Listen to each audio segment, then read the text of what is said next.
Hello,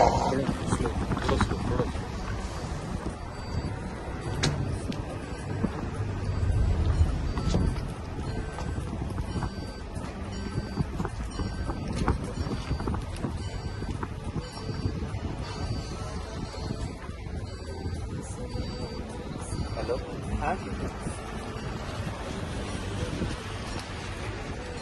हाँ देख रहे आपको कोई खाना ले लेके आए यार। आज कहाँ पे आप हैं?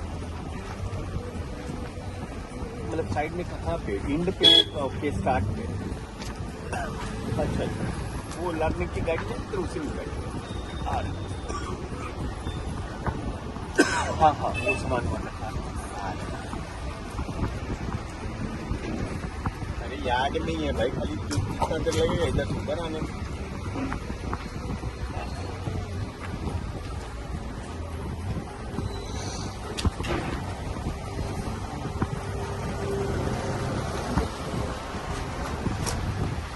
इसको बहुत एडजस्टमेंट करवाने हैं बाबू जी। हाँ, एडजस्टमेंट बहुत करवाने हैं।